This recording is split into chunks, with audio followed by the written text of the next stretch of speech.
Hello, welcome to section 1.2, day 1, line segments.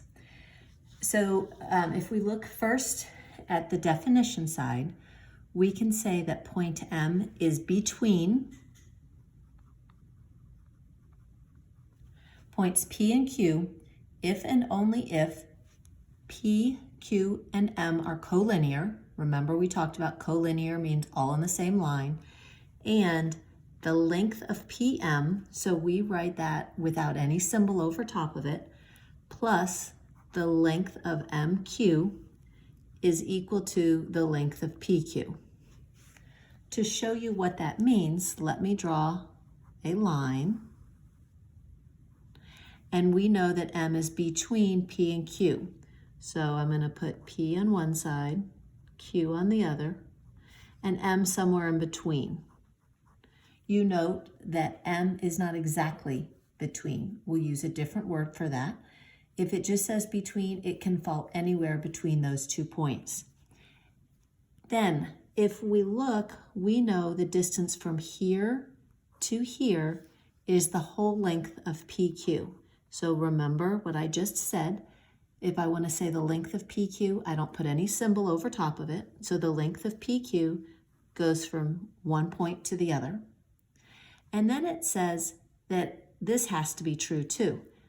The length of PM plus the length of MQ has to be the whole thing. So if this is 2 and this is 3, the whole thing would be 5. You've done that for a lot of years. We're just now putting it into a definition. So I want you to make a note here that when we say between, it is not necessarily the exact middle.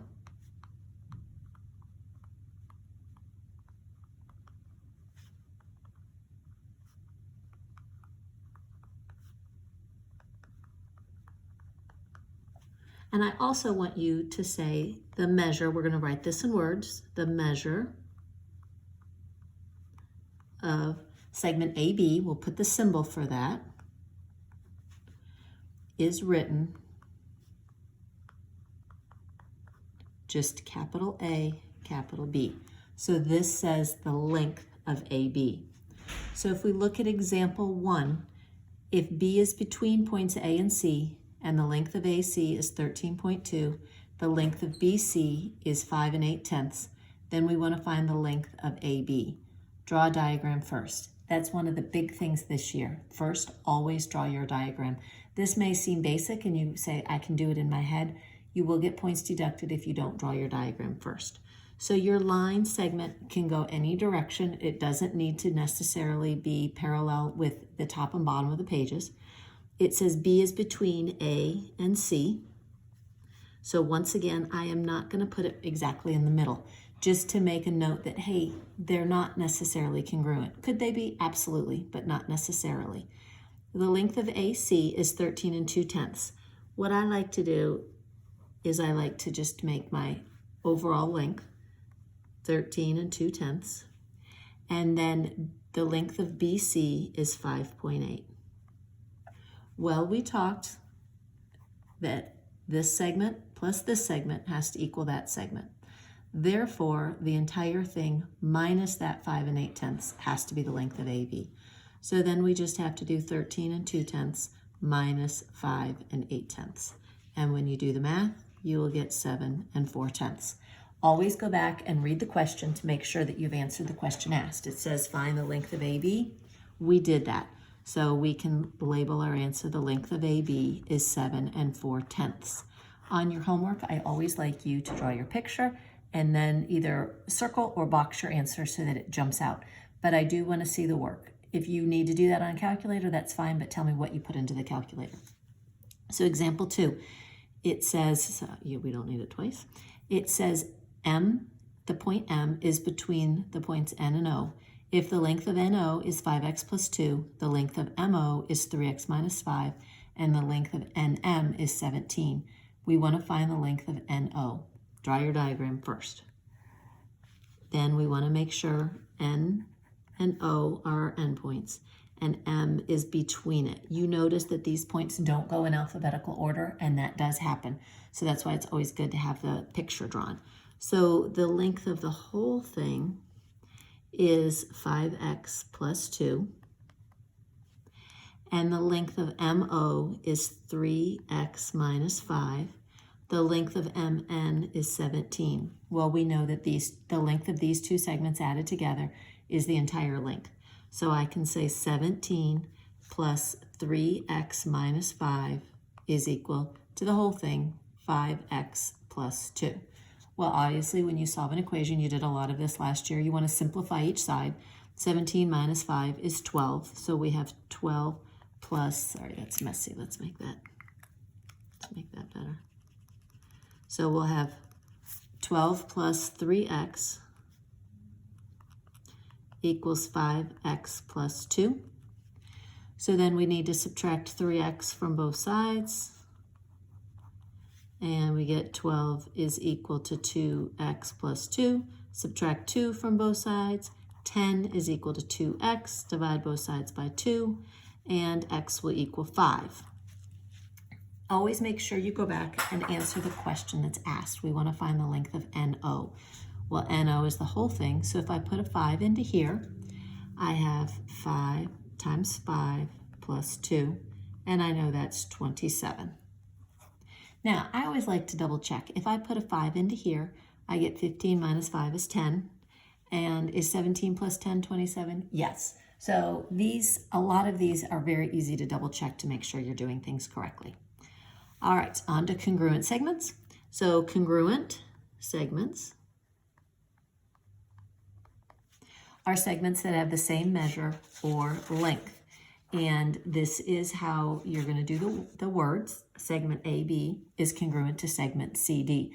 You notice in the picture that it has those marks. When you see those marks, if they're the same number of marks, it means those are congruent. If this has 2 little marks and this only has 1, then they're not congruent. But if this has 2 marks and that has 2 marks, it is congruent.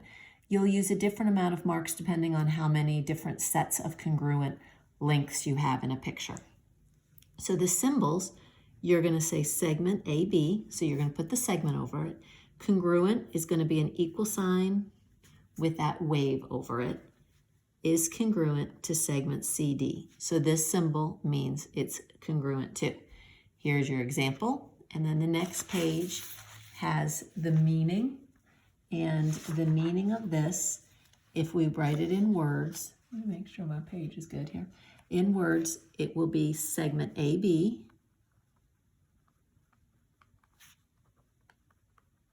is congruent to segment CD. And you should have done a lot with congruent in the past, but the symbol is probably new to some of you.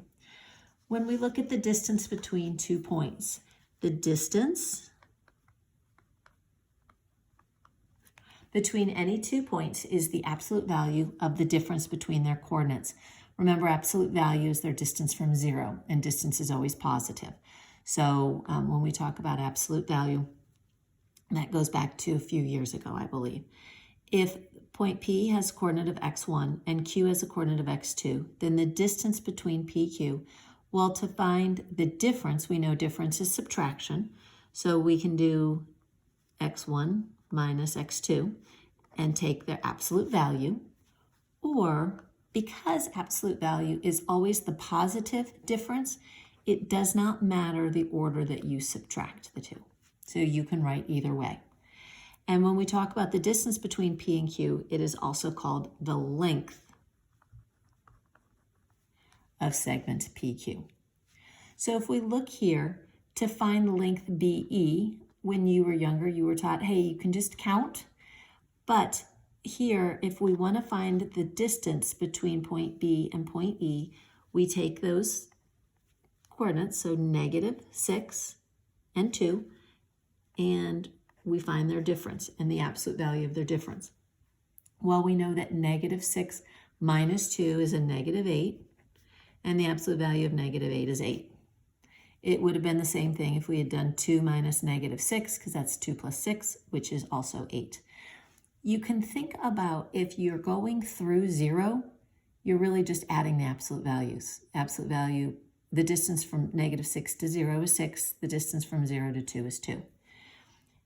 Next question, are segment CA and segment ED congruent segments? Well, we need to find out their length. So to figure out the length of CA, we can take -4 minus -7 and the absolute value of that. And if we're subtracting a negative, it's like adding a positive. So that's going to have a length of 3. This is the length of CA. If we look at the length of ED, E is 2, D is -2. So we have 2 minus -2, the absolute value. Well, that's going to be 4. 3 and 4 are not the same, so no, these are not congruent. In a situation like this, I do expect to see your work, so I can see why you said the answer no. Now it's your turn to practice, so you can push pause, figure that out, and then come back. Okay, hopefully you've done this. So if we know that E is between them, we know that the length of 3x minus 1 plus 13 is going to give us 6x. We simplify first, so we have 3x plus 12 is equal to 6x. Then we can subtract 3x from both sides, leaving us 12 is equal to 3x. Divide both sides by 3, and x will equal 4. If I plug those in, 6 times 4 is 24. If I plug a 4 in here, 3 times 4 is 12, minus 1 is 11. If I want to figure out the length, 11 plus 13 is 24. So I did that right. Now we need to look and see, what are we trying to find? We're trying to find the length of DF. Well, the length of DF is the whole thing, so the length of DF is 24. And that is it for today. Thank you.